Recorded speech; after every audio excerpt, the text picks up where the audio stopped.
Zu tomba wo tomba ni zu so zu le tomba ni. Enlightenment guaranteed. All right, so that's what you need to do to enlighten. So start from meditation. I often talk about these 3 levels of awakening.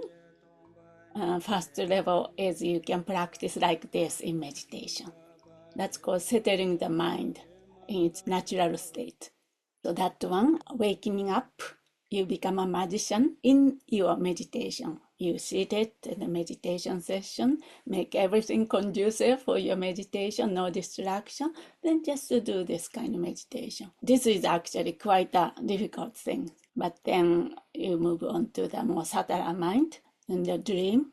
If you can wake up in dream, you know that dream as dream. So that's the second level.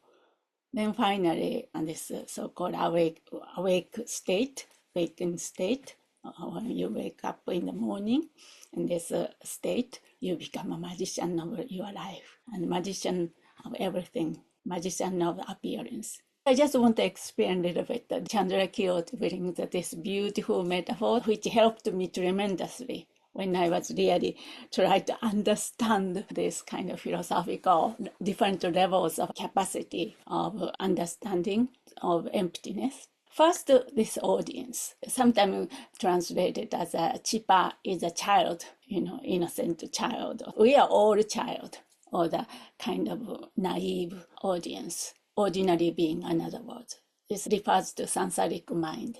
So the audience watches a magic show.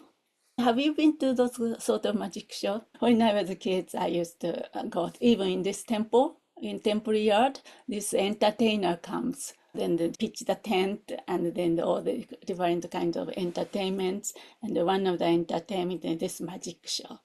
Bring the just piece of wood. And the child go there on watching. Then wood started to move. Very scary or exciting and all those things. Anyway, the tiger, of course, in Indian metaphors, the tiger appears on stage as a magician wing poop or something like that. Then how you react, gasp of fear, excitement, or wonder arises. Even though the tiger is not real, right? It's a magic or the illusion, but we don't know, the audience. We react as if it were real. That's the whole point, right? Of the magic show. This representing all of us, ordinary beings who take appearance as reality, really existing out there. We do that to everything. We see people, objects, emotions, or social situations, and we respond with attachment, fear, pride, jealousy, and confusion, and you name it, right?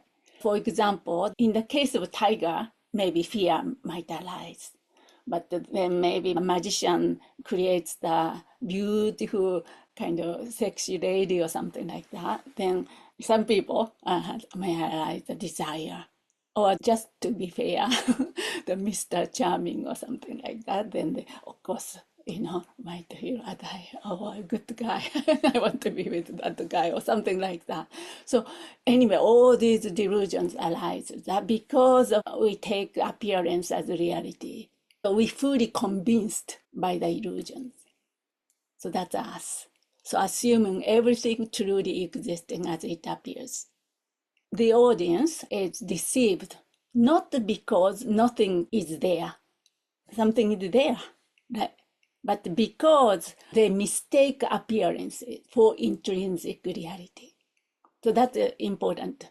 It's there. There's what you call the Mr. Charming or whatever there. But we mistakenly take that appearance for intrinsically existing entity reality. That's number one, the audience, ordinary being, samsaric mind, usually we are like that. Then, of course, the middle one, maybe magician's assistants. Let's go into the magicians because we want to become a magician, right? We are practicing to become a magician. How about the magician's mind? So magician creates the illusion, right? While fully knows that there is no real tiger out there or in here, right? He knows. But important thing, he participates in this illusion without being deceived. In magician's mind, tiger appears as a mere appearances. That's called mere appearances, mere or only appearances, or the mere designation. If the tiger appears ferocious, what does the magician do? Magician just stay cool, right? Magician doesn't panic because he understands the dependent nature of the illusion, lights, mirror, and everything, all the causes of condition came together, then imputed as a tiger, then appears, right? So another word, emptiness of intrinsic nature. He knows that. They see appearances as empty yet functioning. Like that, just as a magician doesn't deny the appearance, but sees through it, the wise does not deny the world, but understanding its nature. So this wise is like Arya or the awakened beings, actually. Birth is ordinary being, first one the ordinary being. This magician refers to the enlightened mind who understand the wisdom of emptiness. Understand the emptiness. That the magicians, is that kind of clear? Then maybe some of us are in the middle, but then we go through this. The magician's assistant, I could call the magician assistant, magician in training, you can say. The one on the path, yogis, meditator of emptiness. Hopefully we are going to that on this journey. The assistant knows this trick, tiger is fake, because he's assist all these things, right? Magician told him or told her, or that he watched how he does, putting the mirror or all the lights setting on everything. So he kind of understands intellectually, sort of.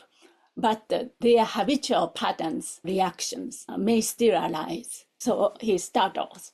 If the fake tiger leaps too close, assistant may still flinch for a moment before remembering, this is illusion. Before that, we kind of fast reaction, and this assistants have. So it's an illusion, magician created.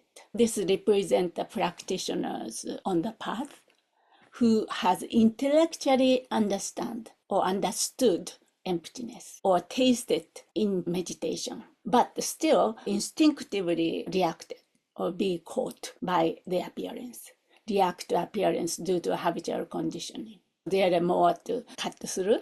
There's a kind of whole journey or the spectrum of the understanding of emptiness. This is the magician assistant, I called. So they know, but they do not yet fully rest in that knowing.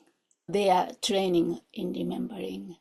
This seems real, but like a magic trick, it is dependently arising, not solid, kind of reminding themselves and remembering, and training in meditation on emptiness. Something like that. So 3 types or 3 kinds of metaphors. Is that clear?